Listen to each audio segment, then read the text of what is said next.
La semaine africaine qui est une manifestation culturelle où les Africains mettent en valeur les richesses. Et donc, à cet effet, nous aurons donc plusieurs activités. Ceux qui ne pourront pas se déplacer pourront donc suivre la programmation sur Ziana TV, la chaîne au cœur de diaspora, qui est aussi partenaire de la semaine africaine. Donc, sans plus tarder, nous allons voir les officiels arriver, les ambassadeurs. Et donc, je vous dis à très bientôt dans les coulisses de la semaine africaine à l'UNESCO.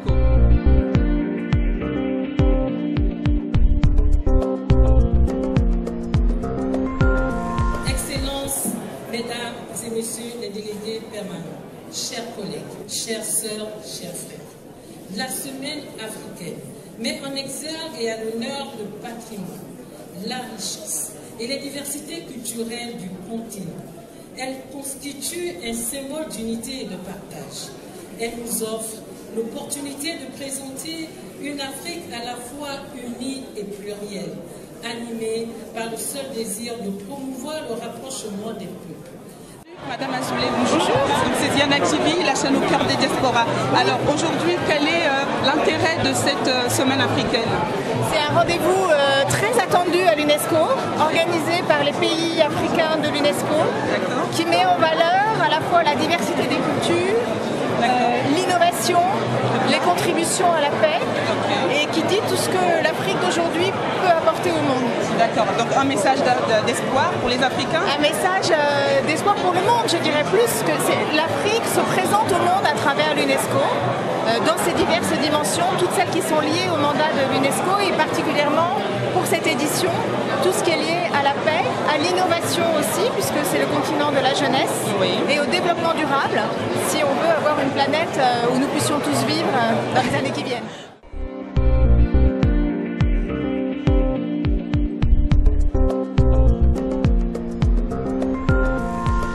Le thème de cette semaine africaine, c'est l'innovation et la culture de la paix au développement de l'Afrique. Mais la mission de l'UNESCO, la doctrine, c'est l'éducation, la science, la culture et la communication. Ici, nous sommes au stand où on a exposé les tableaux du Congo.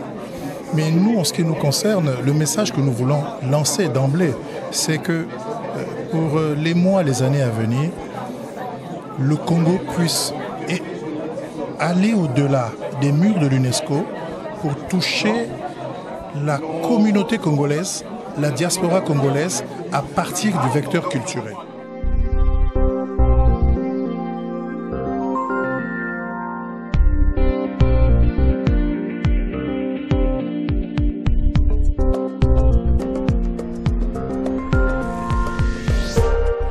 Il y a toujours une fierté à voir son pays être honoré. Et puis au-delà des pays en tant que tel, aussi bien le Mali qui a précédé et aujourd'hui le Gabon et demain encore notre pays africain, tout ce que l'on souhaite, c'est que la journée de l'Afrique, donc j'ai le plaisir à participer à celle de cette année, est un moment particulier de la présence même de l'Afrique en France.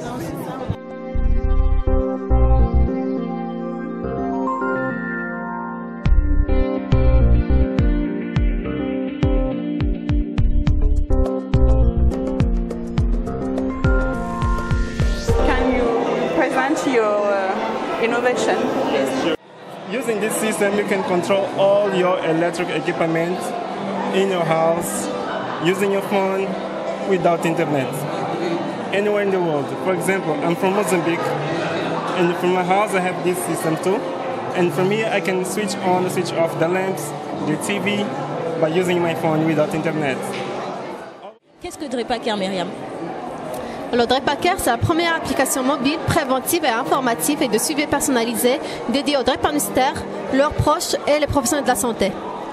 Et de façon globale, aujourd'hui, Drepaker est un projet e-santé à destination des drépanocytaires, des professionnels de la santé. L'objectif étant d'améliorer de façon globale la qualité de vie des personnes atteintes de la drépanocytose.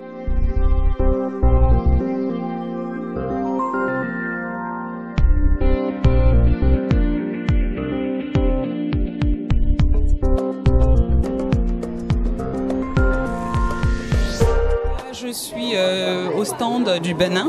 Bonjour. Je suis Estache Agompé, artiste plasticien, écrivain, engagé dans l'histoire de l'environnement. Engagé dans l'histoire parce que depuis quelques années, je fais des recherches scientifiques sur l'histoire de l'Afrique que j'exporte sur des tableaux. Donc j'ai eu à parler de Béhanzin, qui était le dernier roi du Bénin, qui a été déporté pendant la colonisation. C'est un tableau qui est fait du marc de café, du charbon de bois, des capsules de bouteilles, du tissu. Et également l'engagement environnemental, justement, comme je vous l'ai dit, c'est les matériaux que j'emploie. Donc ça va être de la récupération, de la terre, du charbon, des capsules de bouteilles, du tissu, pour pouvoir donner vie aux œuvres que je fais.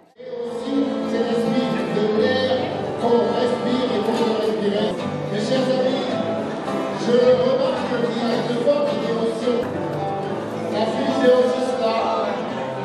La culture, l'art et bien d'autres choses. Nous sommes là et nous allons tout être pour avancer tout doucement. Faites vraiment une turn of applause à Madame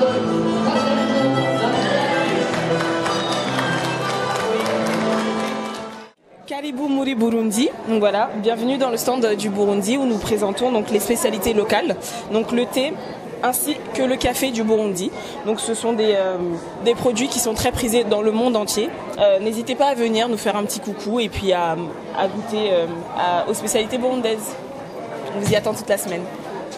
Si vous avez le temps, passez, venez voir. Venez à l'UNESCO, visitez vos expositions, visitez vos stands. C'est très important parce que nous sommes devant une culture, nous sommes en face des remontées culturelles.